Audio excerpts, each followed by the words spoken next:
What's up, Joe? Hey, just living the dream here.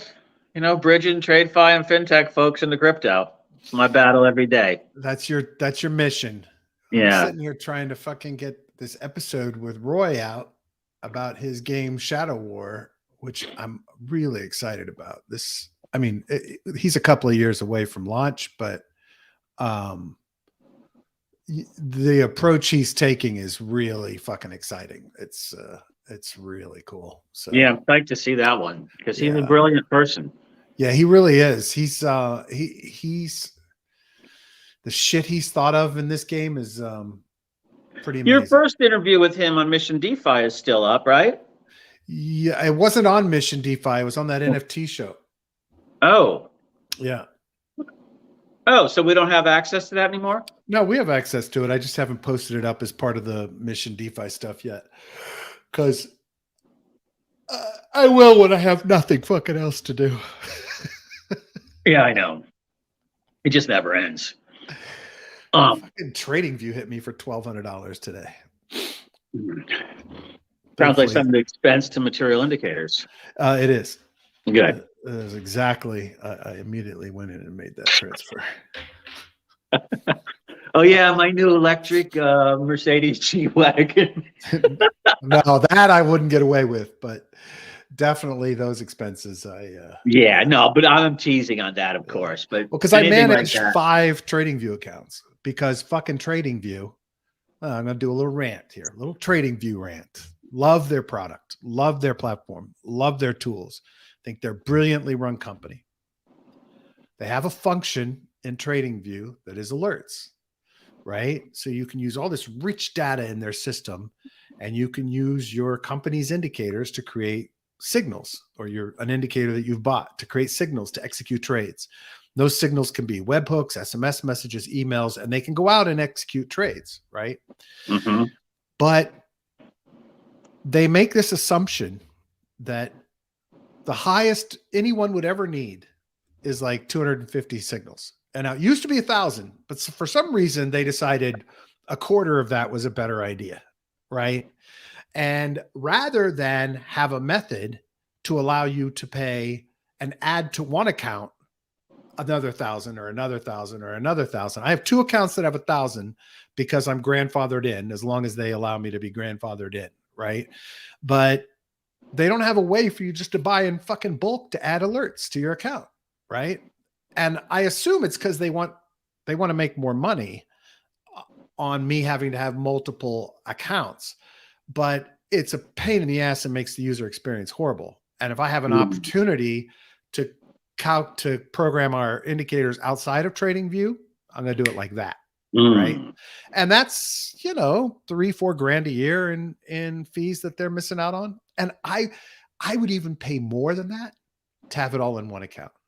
Like I would be willing to pay $5 grand a year for one TradingView account where I can manage all of the MTF signals in one place, because those MTF signals feed our signals on Telegram, feed our customers that are paying for it, and are going to feed new products and integrations of those MTF signals into other systems. And so anyway, I'm through, but fucking TradingView, pain in the ass. Well, I alerted their customer service that you were. Thank you.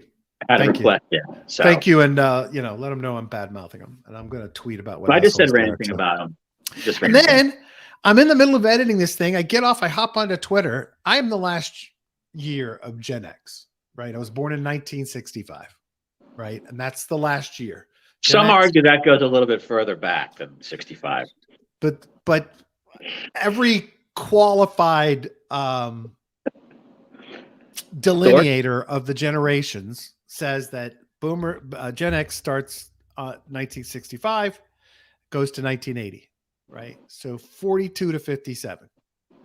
Well, the fucking New York Times does a poll, and the headline is Gen X love Republicans, because they counted everyone from 45, instead of 42 to 57, from 45 to 65 as Gen X, right?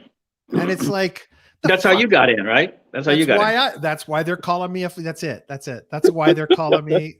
I'm sorry to my Republican friends, but there is no bit greater insult in my life than to be called a Republican. So, especially today, there was a time I would not have been as offended, but today I am highly offended. So, Well, okay. look, from, what I remember in political science class, the older people get, the more conservative they go. Yeah. Just because of a fear of change, predominantly want things to stay the same and, all of that. So it's natural that someone that labels themselves as the conservative, let's say, group would get people as they age. Yeah. But as I always say, you need to dig beneath the labels and the brands. Yeah. And figure out who really represents. I'm just amazed that more people aren't on the. I mean, I'm not a big Bernie Sanders fan, but I don't dislike him. But I'm just amazed that more dislike him.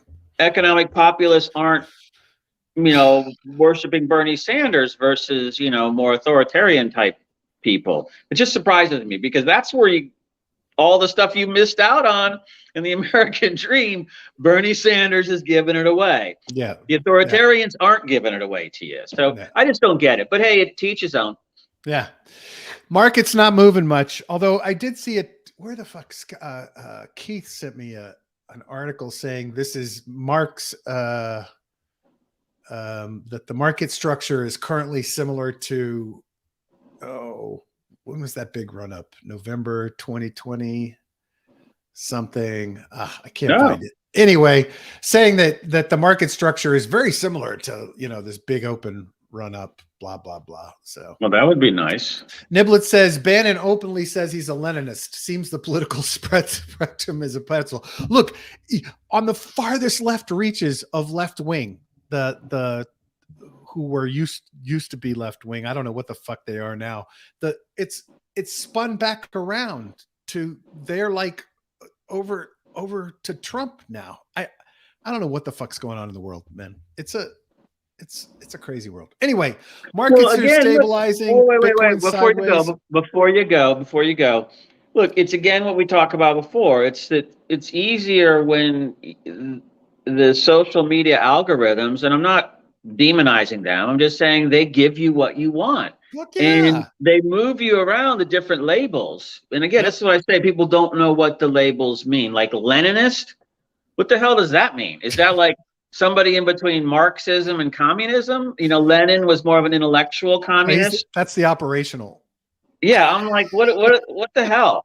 It's like, the one you got to worry about is socialism versus communism. Understand what those two are. Socialism, yes. I'll tip everybody. Sweden, okay? Communism, well, I don't know if there really are any of those left. Maybe, it seems like they're people all that claim it, but they're not. But they're all totalitarian dictatorships. It's the Chinese Communist Party. Look, but the only way really? You take away people's rights is to be a dictator, right? I mean, and that's what extremes always have to do. Because I was thinking we're losing listeners by the second, but no, we're not. My numbers are holding. But yeah, it's funny with libertarian too. You would think libertarian would be more not like communist. You would think it would be more like Marlboro Man, independent. And I don't see why they go to the extremes and wanting to just gobble down this mind candy. Yeah, it's crazy. But and look, you're right about social media.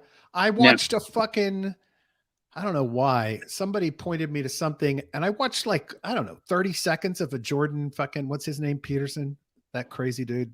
The one that all the guys, the incels like and the right wingers like and other people like him, but I'm not a fan. And all of a sudden my entire YouTube feed is fucking I'm a Ron Paul mouse. I love that. That's awesome. That sums it up, man, right there. Fucking YouTube, my entire fucking YouTube recommended wall is either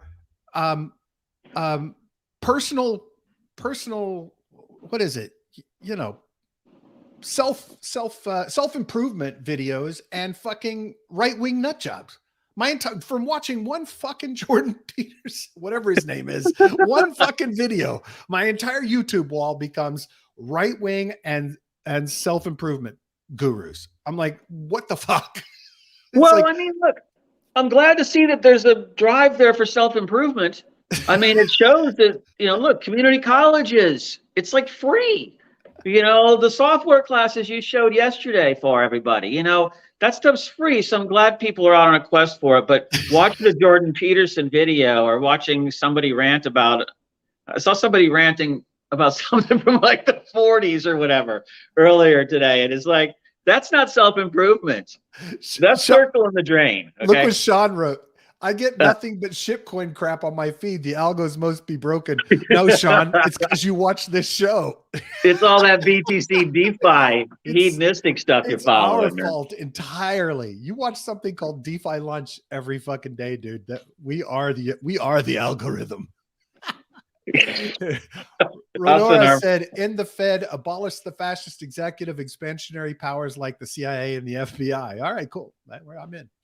Niblets, please demonize the algos. Spotify thinks I only want to hear the same 12 songs, and Twitter thinks I need to read all of Jordan Peterson's tweets. Yep. I don't have a problem with Twitter because I never go to home. If I follow somebody and I want to see their tweets later, I turn on notifications and I add them to a list. My entire navigation experience in Twitter is notifications and lists. And then I avoid the algorithm entirely. So I don't have a problem with Twitter. My experience on Twitter is fantastic. I will tell you an algorithm that algorithms need to be fixed, and that's fucking mapping algorithms. Google, Apple, they both suck. They absolutely. Every morning I drive my kids to school, and every morning it tells me different routes that they think are optimal, right? And then I will take what I know to be even more optimal on whatever route they give me that day, and I'll shave 7 to 10 minutes off of every drive. They never adjust.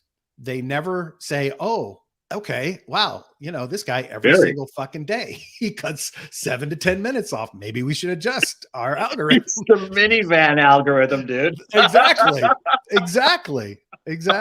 All right, let's go. Either that or the stripper glitter. This made my fucking day. Woo, made my day. Just made this fucking fraud. I love this shit. Made my day. Made my day. This is just fucking beautiful. So once again, in court, judges are still on him about being a lying piece of shit, calling him for fabricating shit. Come on, bring it on, Craig. I'm here.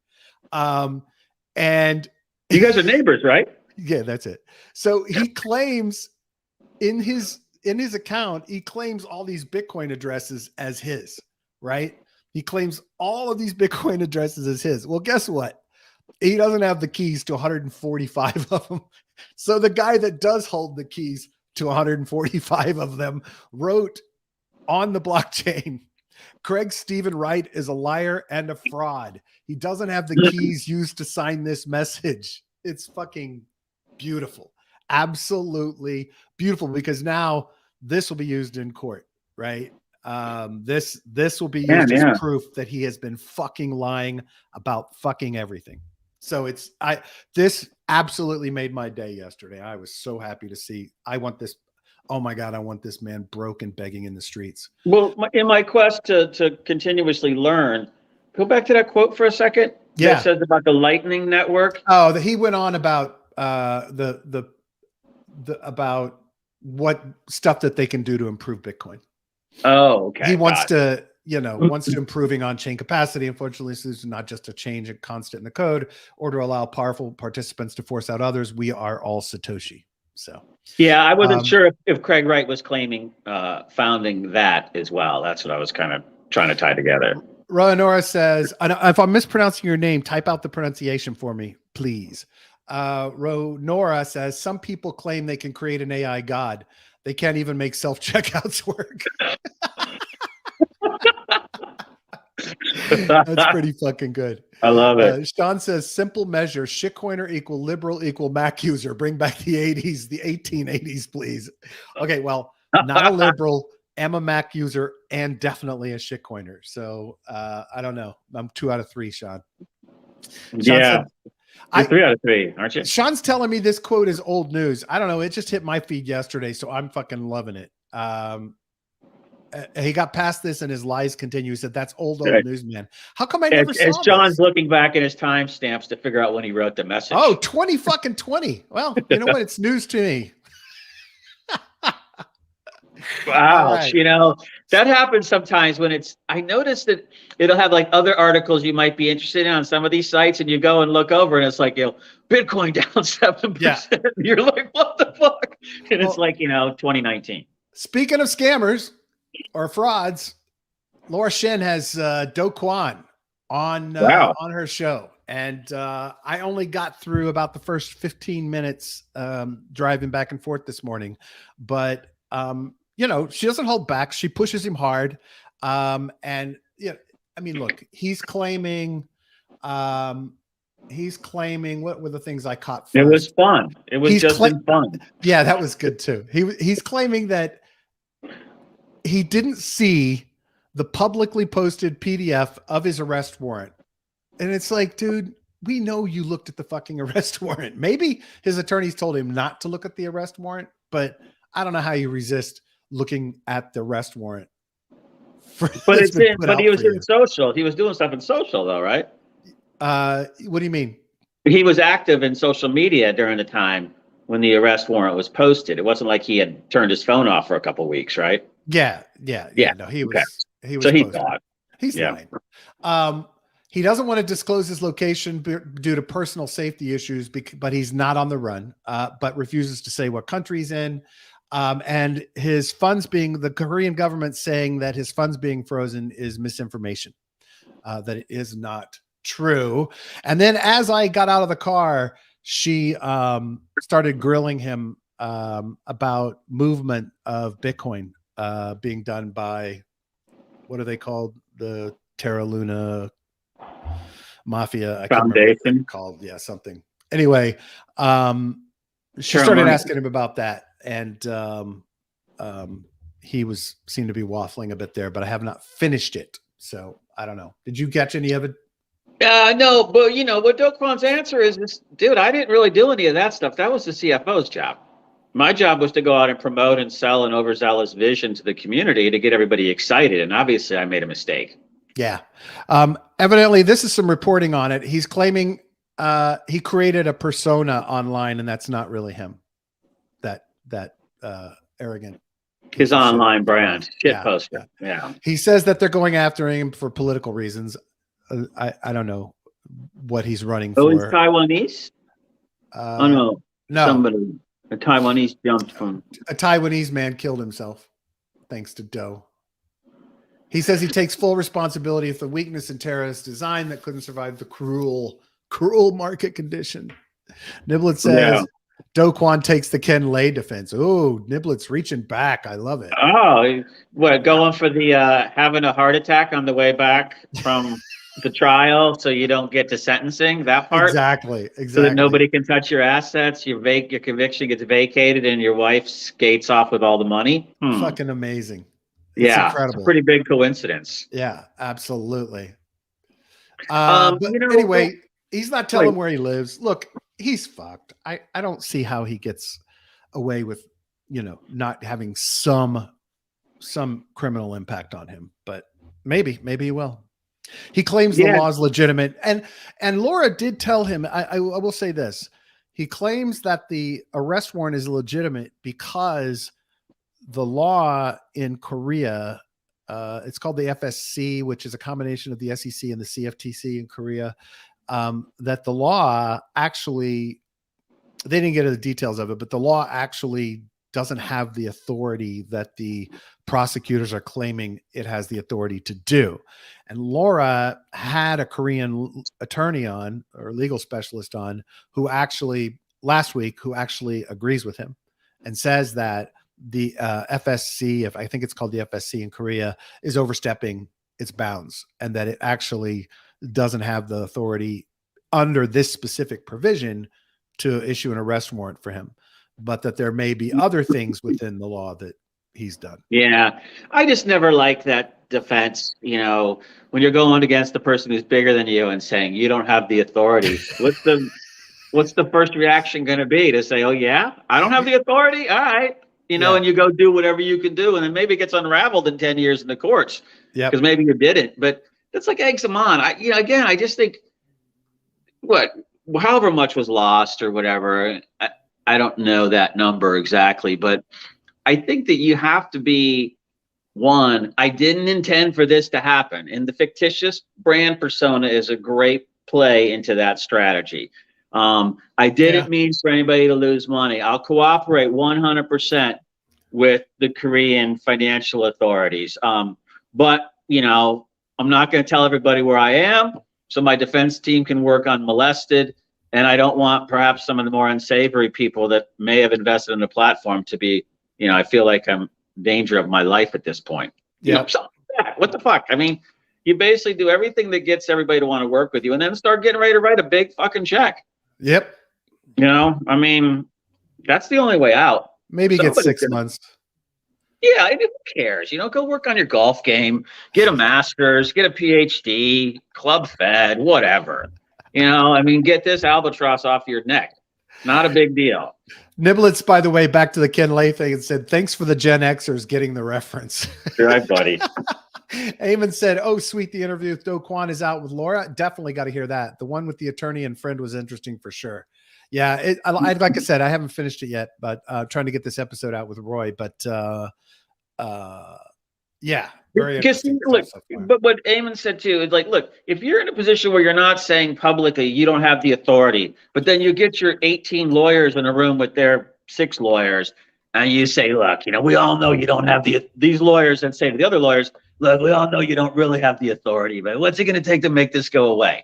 Yeah, he's a kid. He's a good kid. He's sorry about it, I like the character you're doing there. That's how you do it, and then it's not an immediate. Nobody has to like. Hey, let's go. Come on. Let's go have some lasagna. Talk about this case. There's plenty of beans to share with everybody. So what's it going to take to make this go away? But that's what you do it, and it's behind closed doors. Nobody's embarrassed. Classic. Everybody saves face. Oh, I'm so sorry. Here's $2 billion fine and 3 months in Club Fed. And boom. Then you start working on your next startup. Yeah. In the meantime, the guy from Harlem that's had his 3rd arrest for stealing from the local CVS is now serving, 20 years of a minimum maximum. That's a great point. I saw that, the guy from the Nikola truck company dude. What was his name? The one who was busted for fraud and convicted. Yeah, I don't remember. Just for simple fraudulence. Now, this is public company stuff, so they're going to be much more strict. Right. But for each count of like fraud like that is 20 fucking years. Fuck.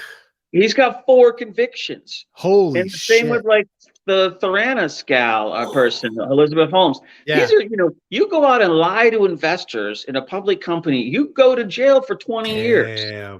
Damn. So, the penalties are pretty severe. So to me, I'm kind of like, be grateful in crypto. Yeah. Man. That shit ain't happening to people. SoFan Comics. I love it. Welcome. Must make Joe voices a daily thing. I usually get in trouble we though. We should make you like every Wednesday you have to do the whole show as a character, Joe. I could do that. Isn't life but a stage? It's true. So no, big shocker. Go ahead. I'm just always afraid I'm going to offend somebody with some of my voices because I'm doing literal, like when I did all the work in China and I talk about, one of my coworkers, the way he would talk to people. And so I would parrot that, but it sounds like I'm making fun of people. So I try to be careful in how I do things, but it's coming from the heart. So it's not meant to be malevolent, but thank you, Sofan. U.S. loses top spot as most favorable crypto economy. Not sure why the fuck it had it in the first place. Germany now the sole leader. And can you guess the number one reason why, Joe? Vanna says regulation. Regulatory uncertainty. You win $5,000, Joe. There you go. Thank you. Here, I'll lift my wallet address up. I'll split it with Sofan. Just gonna watch the talent run. But I'm surprised that it's Germany. Well, I don't know what here. Let's find out why Germany, because I have no idea. Most favorable crypto economy after showing the top rank with the U.S. at the end of Q2. The country is widely considered one of the most rewarding for crypto holders from a tax standpoint, as German law charges zero tax on crypto held for more than a year. Well, so does the U.S. Well, not zero, but lesser capital gains, long-term capital gains. Switzerland ranks second due to its positive crypto regulations and the fact that it's home to some of the top crypto organizations in the world, many which can be found in Zug, a small popular location of companies, blah, blah, blah, blah, blah, Crypto Valley. Rounding out the top 5 are Australia, UAE, and Singapore. Although I'm calling into question the Singapore ranking here, because didn't they just like crack down a couple of months ago? I think you could have companies registered there, but you can't be doing operations there. I'm not quite sure. I mean, again, and I'm looking at it from American rules or rules that apply to us. I think if, isn't that where like Do Kwon was operating? Yeah. Yeah. So, I mean, look, and I know a lot of people that have moved there. The Aussie ones kind of surprised me just because I remember they were big in like the ICO boom, in like the 17, 18 time frame. They were everywhere. And I was kind of, because all of those Howey test reports and stuff that were out, a lot of those are coming from Aussie investment banks. But I'm surprised that, that they're in the 3 slot. Switzerland the U.S. dropped to number 7. Okay, who is UAE is 4, Hong Kong 8, Australia 3, Singapore 5, Taiwan 10. Which one's 6? Is that Malaysia? Yeah, Malaysia 6. Okay. Interesting. I worked on a project out of Malaysia. So where did Estonia go? Estonia was always up there in the top 10 for a long time. Go back to the source. Where's the source article? Let me see if I can find. Here it is. Report from Coney Cub. What's Coney Cub? Coin Cub. Oh, they misspelled it. Always a warning sign. Here we go. Here's how they do it. Okay. All right. So Germany has 9.7 stars, 54 total points. This is a total without a column. Oh yeah, this is an article from 2019. Are you kidding? No, I'm messing with you. Fucking lose my shit. I'm not doing 2 in one day. Oh yeah, Niblets, check the date on that article. All right, all of y'all are just smart asses. I'm gonna start my mafia voice today. So Bahamas number 9. All right, Belarus at 11. That might be dropping a few slots. Can I sort these by regulation? Pakistan -1. If you say Bitcoin, they will kill you. Be careful. Switzerland 9, Bahamas 9, Bermuda 9, Canada 9, Germany 8, Liechtenstein 8. Oh yeah, that's a fun place. Here, so El Salvador, France, and Liechtenstein. Where's Estonia? Dropped to a 7 on the regulatory front and only 5.2 stars. So that's regulatory. Population. So I guess they're factoring in population that holds. I don't know. Let's see. Finance tax. Finland. Rating. Got it. Finland and Uzbekistan and Romania and Cyprus are the worst from a tax perspective. Bahamas 15, Bermuda, Belarus, all have 15s on tax. So I guess those are your havens, boys. UAE is at a 10. I'm sorry, 10 on tax. Interesting. Talent. Where's Switzerland, UAE, by the way? Switzerland on the total 4 stars. They're at 2, I think, right? Yeah. Yeah, Switzerland's number 2, 45 points, 9 reds. All right, well, my vote on the top 5, I'll go with Switzerland. I mean, I like Germany too, Southern Germany. Bahamas is like a 30-minute boat ride. U.S. gets top rank for trading. Singapore's next, Russia, UK, El Salvador, Ukraine. No Malta. Trading. Ukraine gets killed on tax. That's interesting. I guess so. You could just get in the boat and drive over to the Bahamas and execute trades over there. For South Florida guys, There you go. Like that one's good. Do it. Hey, dude, you guys don't have the authority. Let's start broadcasting from there. Sink the boat. Shizzy says Johnny snitches, sleeps with the fishes. Brad's That's mob right. voice. Yeah. Tony. Check. Niblet says, but what about individual states? Wyoming, for example. Yeah, but unfortunately, federal law trumps the state law. That's why all that dope Yeah, so everybody there's no smokes. no state taxes there, and I don't know what. I Sean guess no says crypto taxation. Sean says the U.S. is top for trading. You can't even trade perps. Something does not add up. Yeah, let's see what Normies they say about their methodology. have Talent trading. a public company trading crypto. This Yeah, is we the got one of those methodology with no link. Huh. in $1 billion crypto transaction volume in billions. That seemed to be one of the key ones there. There you go, Joe. There you go. And crypto ownership by a percentage of population. Okay. Oh, that's why that makes sense. That makes sense. But kind of it's not kind of an accurate, stupid metric. Yeah, I think it's a stupid. Or it doesn't have a lot of weight to it, because if you're not doing anything with it, other than just letting it deteriorate in a Coinbase account, that's not really a value account. Yeah. To me. Yeah, I agree.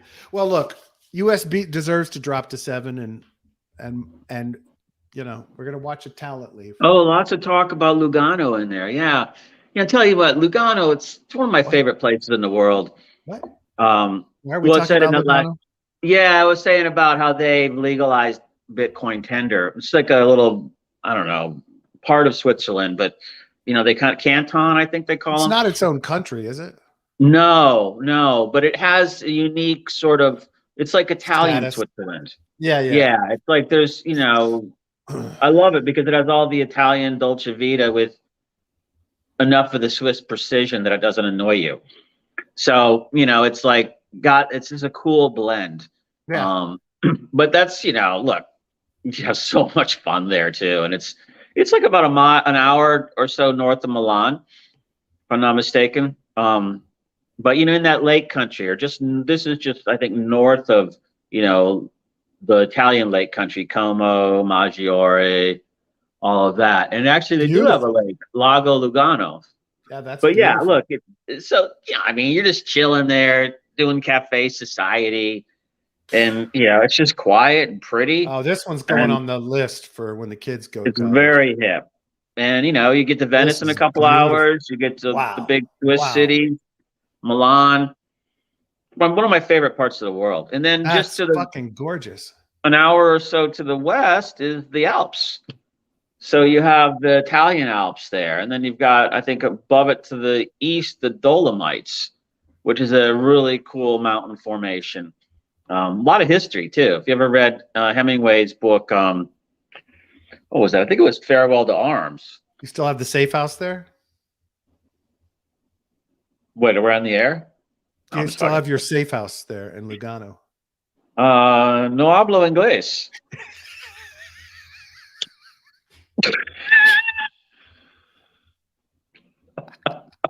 All right. No sprechen Sie English. SoFan says, yeah, sounds like we need an annual Lugano Lake DeFi lunch road trip. Yeah, Joe. Heck can yeah. You go can you have the staff go clean up the house and get it ready for us? Yeah. But the thing is, we got to get there soon, because I think that dollar is really working for us right now. Because who knows what's going to happen in a couple of months. That's a good point. We should hit the road. Yeah. McDade's at Harry Strait is well known as the crypto capital of the world. Is that where you are right now, Sean? Oh, he doxed them. Watch out, buddy. Here come the stormtroopers. Quote of the day, are we on the air? Yeah. That's good shit. Okay. Shizzy, where's Shizzy today? Shizzy, your Aptos went to mainnet yesterday. I retweeted you, buddy. Mainnet has arrived. Now, I saw some tweets last night saying there was some problems, that it was actually like shut down for something shortly after, but it looked kind of like a bad rumor and bullshit instead of the truth. So I don't know all the deal behind it, but this thing's up and running. Now, this is probably FUD coming from other blockchains, whatever, but there's all this talk about this is VC heavy. There are no tokens that anybody got. There were no airdrops. So there's no distribution except to the VCs and the team. And And I'm assuming there's a mechanism for minting. I don't know how it is. So there were people fudding last night. And again, I'm no expert on this chain, so I can't say one way or the other. But there were people fudding last night that, it's just ripe for a dump. I would assume there's a vesting schedule. I would assume there's a lockup period. And because there's a lot being bet on this. I think A16Z is in this, isn't it? A lot of heavy hitters are in this one. Yeah. Yeah. I mean, this is like a big fucking deal. Oh, and I know what it was. The other thing that people were complaining about last night was that transaction speed was supposed to be 100,000 per second, and they were getting like 1 to 4 per second. But again, new blockchain, nothing is going to function the way you ultimately expect it to function. It's just not. I mean, it's never happened in the history of blockchains. So, yeah, I think the key thing here is, because I've been messing around in Aptos as well, and Enchardium and ZK Sync and Canto and all of these, and this one seems to be kind of competing with the rumored Arbitrum airdrop. They rolled out to the new network, I think yesterday, Arbitrum Novo, and somebody said that the governance token contract had printed yesterday, sometime around this time yesterday. So I think that there's a little bit of FUD going from both of those to each other. Yeah. But they all have big rumors of airdrops or confirmations of them. So with Aptos, that's the one thing I don't quite get is there, what is still coming there in the sense of eligibility? And I just don't know that answer. Lots of stuff out on tokenomics, as you said. Yeah. Mm-hmm. You know what else I want to understand about this language? Both Move. Say and this one are based on Move, and there's this claim that Move provides for completely safe asset management and transaction execution, and they're saying it here in this post. I haven't looked into it to understand why. I'm assuming there's some way that Move, the language, separates the transaction and the assets from the execution. I just don't. I have no idea how it works. So this is one I haven't taken any kind of dive into beyond understanding kind of the roots of it, and that it has its new language and it makes these claims and it has performance claims, but I haven't looked at it. What's interesting is they got a very vibrant ecosystem, a ton of stuff in here. These all do at different levels, and it made me start thinking that we talk about the various layer 1s and layer 2s all the time, and Phantom and Avalanche and Solana, and how those bounce up against the Polygons, Optimisms, Arbitrums, all the layer 2 stuff, the roll up stuff, and EVM, and how that all fits in. And what I came to the conclusion is there's a hell of a lot of ecosystems being built out there. And much as I look at DEXs, and it's like, how many DEXs can there really be? And everywhere I turn around, there's like 6 more DEXs. So I wonder, how do we figure out which ones are going to be the long-term survivors? I mean, because they're all competing against, the Solanas and AVAX and Polygons and ETHs of the world, and so what makes people want to go there and be in that ecosystem? Yeah. So just think about that when you're playing in these to get airdrops or buy tokens. Well, they talk in here a lot about user-centric interfaces and UI, trying to make everything easy to use, etc.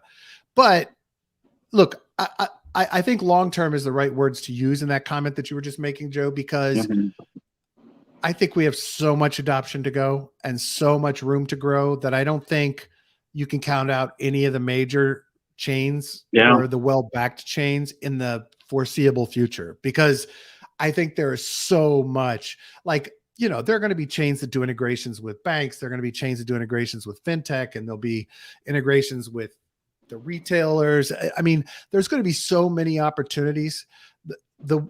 I think if there's an early winner, it'll be the one that cements in, some novel user thing, social network or something that gets everybody's attention. Otherwise, I think there's a lot of growth for everybody. But you're right. Ultimately, between biz dev, user experience, those are going to be big drivers for longer term success. So what I get at is that, okay, so then I started thinking about SEI or SEI and being an application specific layer one.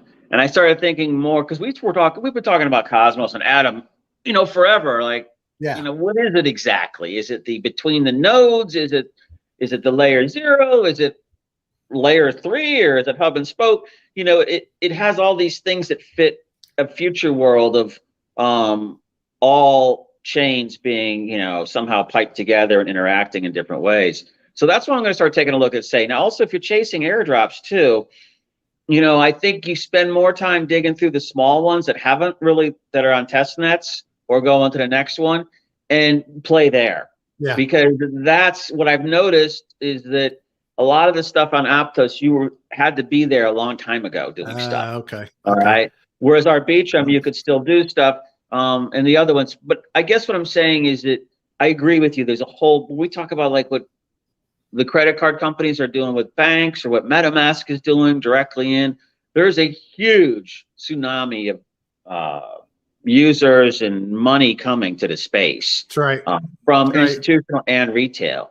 So there is enough for all. But just as an example, and I'm not picking on Near, but look, Near's got a $2.5 billion market cap. Is it worth $2.5 billion? I don't own any, so I'm going to say no. I've got some sitting around somewhere. Yeah, but so if one of these little chains you get in, all of a sudden runs up to $1 billion in market cap, you're going to clean up. Yeah. So whereas, what's Aptos valuation already? Isn't it like 2 billion or something? I don't know. It's high. So, I think I would spend more time I'm not casting aspersions to Aptos because I'm messing around in there like everybody else, but I think it's what are the next ones? And that's where Say becomes interesting to me because it's more of a pure layer one application play than Aptos is. Aptos to me can be a lot of stuff. Okay. Yeah. And so I would encourage people to take a look at that one too. But look, there's so much cool stuff happening in all of these that it's just a matter of, learning from other strategies and protocols you've won on or lost on to see what the new stuff does. And then using those tools to get kind of the insurance around portfolios, whether it's hedging or, straddling, or it is actual insurance. It's taking the risk off while still getting the yields. That's right. That's what we're all trying to find, right? Yep. Niblet says, asking about long-term winner, is this a winner-take-all game or a mesh of niche markets? Definitely don't think it's a winner-take-all. I definitely think there will. I think there will be consolidations, maybe. I think there will be bigger winners than the smaller ones, but I think there's like this pretty large supply of opportunity for chains right now. And, that's why you want to see them continuing to be aggressive, which I'm seeing some that aren't. So Sean says, best opportunity in crypto right now is finding exploits on the Aptos ecosystem. Anyone wasting their time doing anything else is an idiot. Udi. We're getting all of Sean's alter egos out today. That's perfect. That's freaking hilarious. Well, there's people doing it. I mean, like, look. Oh yeah, that's fertile. Well, because everybody hates Facebook too, so it's like, but that's not Facebook. That's not fair. They shouldn't get. Well, no, but look, people hear Libra or whatever, and they're like, people have Facebook elicits either strong negatives or strong positives. It's not really a middle of the road brand, and so I think, that every true decentralized folk are sitting there going, who are these people? Yep. And it's not an organic grassroots, poor kids scrapping together and building something. Yeah. It's, it's the exact opposite in every single way. Absolutely. That is not a grassroots movement. No, but you want a little bit of that in your portfolio too, if you're playing the long game. Oh, yeah, this was it. FTX and A16 and the transaction speeds and tokenomics were disappointing, blah, blah, blah. We already talked about that. Oh, I just closed an article. I have no idea what the fuck it was. Hold on.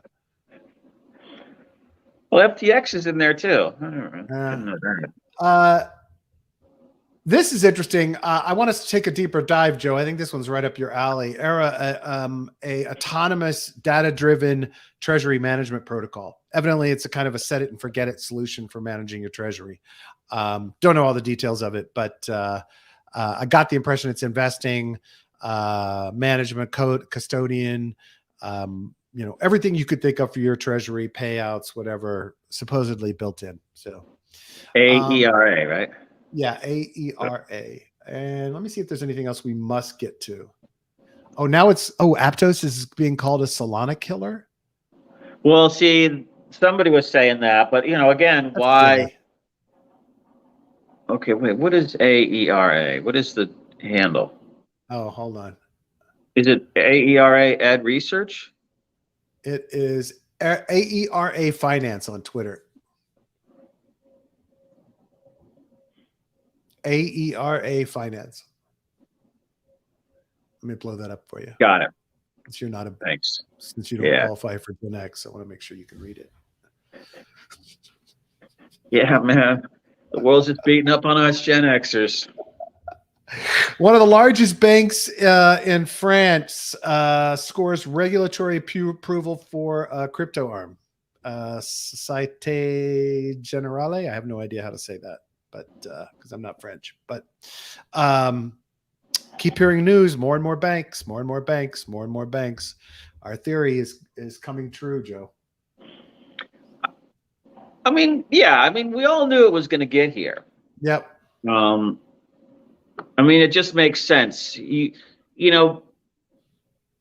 get the original impetus of crypto and the sort of anti-bank sort of sentiment in it.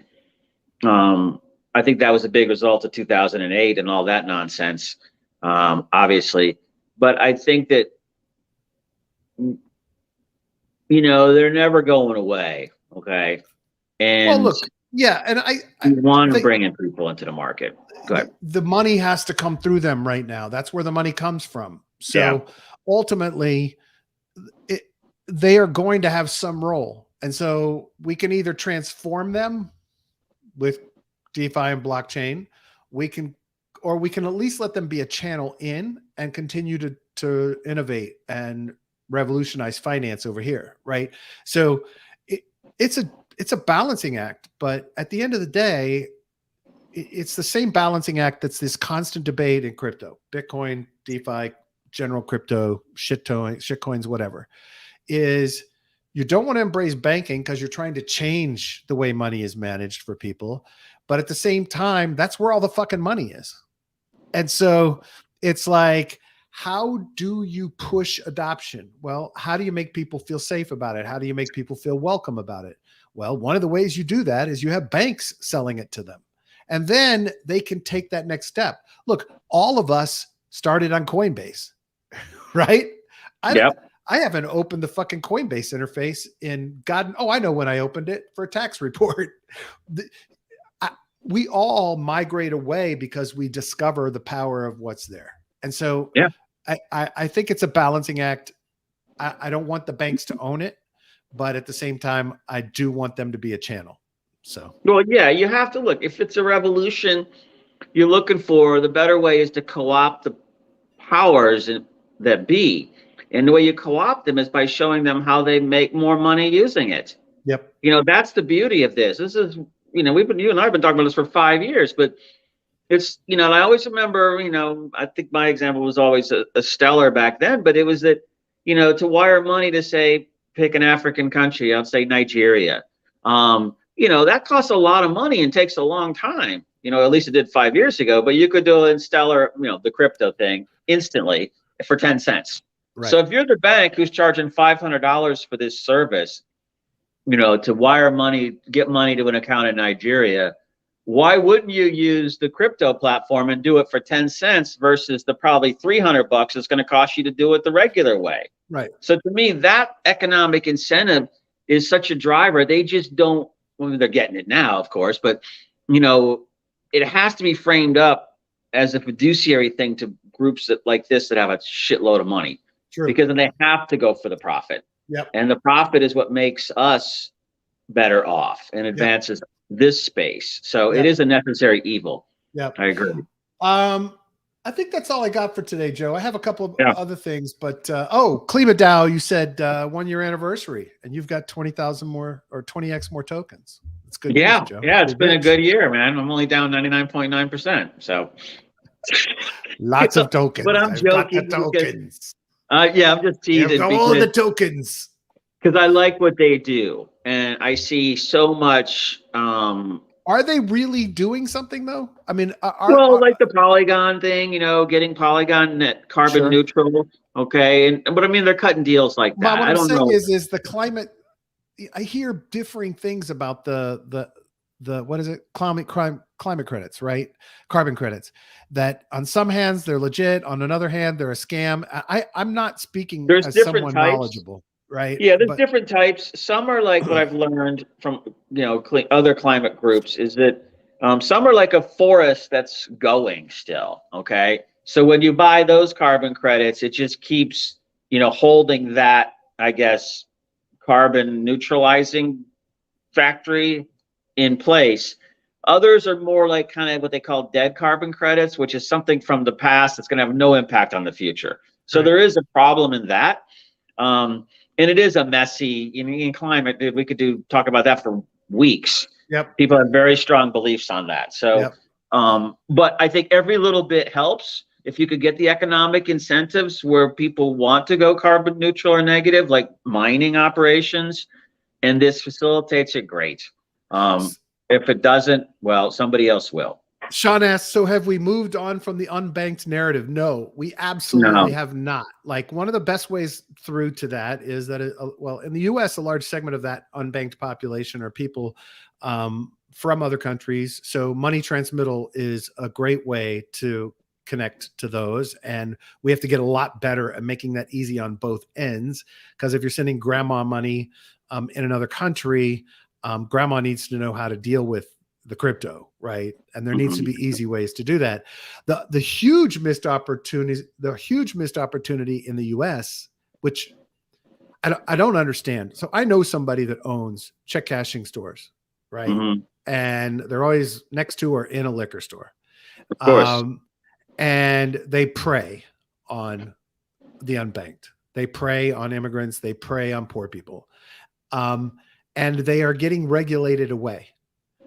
What I don't understand, this person I know owns 30 of those stores in South Florida, constantly complaining about the regulatory infringement upon them coming from everybody trying to stop them from getting rich, right? That's what they think the reason is.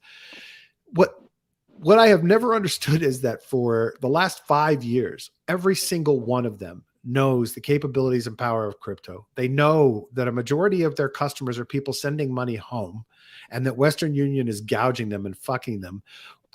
I'll never understand businesses that don't adapt to what's going on. Regulators are coming for you. They're going to shut you down. They're going to cut off your flow of money. Right next to you is cryptocurrencies. You can become the hero of the communities where your customers live by charging less and make more and take over the market share. And they don't. They just fucking watch it go beside them. And to me, it's just astounding to me that these fucking people don't have enough sense to say, okay, look, I got this thing here and I can get more customers because I'll charge less, right? I can charge pennies instead of $10 for a transfer, but I can get more of the customers. So anyway, Sean says, personally have not had a bank account in years. Wow. All right, Sean. That's awesome. Dude. I like that. I like it. M-Pesa worked wonders in Africa, giving mobile financial freedom to the unbanked. Yeah. And I'm trying to think of some of the other names of them, but there's a lot of them. I remember one in like Kenya that was doing something like that too, with the phones. Mobile first. Microfinance. It's huge in like Africa and South Asia and South America. And, it's crypto is just ideal for that. You're moving lower amounts of money, paying with it. I mean, it's like the South American thing we were talking about a couple shows ago, where when the cell phone companies were going in, the South Americans were just gobbling them up because the regular old phone service was crap. So they bypassed the whole technology platform. The same thing's happening in finance or microfinance and the retail markets of Africa and South Asia and South America. That to me is what's intriguing, because then you're banked, but is not a bank. Yeah, exactly. Right. So to me, it gets them into the economic system, which is cool. Yep. And that's what we want. But Absolutely. to turn a bunch of lambs loose in the wolf's den, we got to be careful with that. Yeah. No. So anyhow, I know we got to go. All right. Niblets, Sean, SoFan Comics, Shizzy, and Ronora. And that's it. Thank you, all of you, for participating, for joining us, for sticking with us, for talking about it, for sharing it and spreading the word. We appreciate and love you. Everybody listening and watching, thank you so much for being a part of this. Join our community on Reddit. It's r/Mission DeFi. We'd love to have your thoughts, opinions, feedback, whatever you want to talk about related to DeFi or the show or anything else. We want to get to know you. We want everyone to be part of the community together. We've got some cool things being discussed and potentially being built. We have some cool things that we're discussing behind the scenes. So could be some opportunities for joining our Reddit. Thank you, Shizzy. Shizzy says, great show. Thanks, guys. If you have a moment, please rate and review us on Apple Podcasts or Spotify. It really helps the show grow and get more audience. And that would be a great help. If you're listening on YouTube, please don't forget to subscribe and click the little bell to get notified when new episodes come out. That's all I got, Joe. Thank you, everybody. Joe, appreciate you. Love you guys. Yeah, you too, man. And thanks, listeners, viewers. It's always fun chatting with you. And Brad, of course, he and I go at it constantly. So great show, man.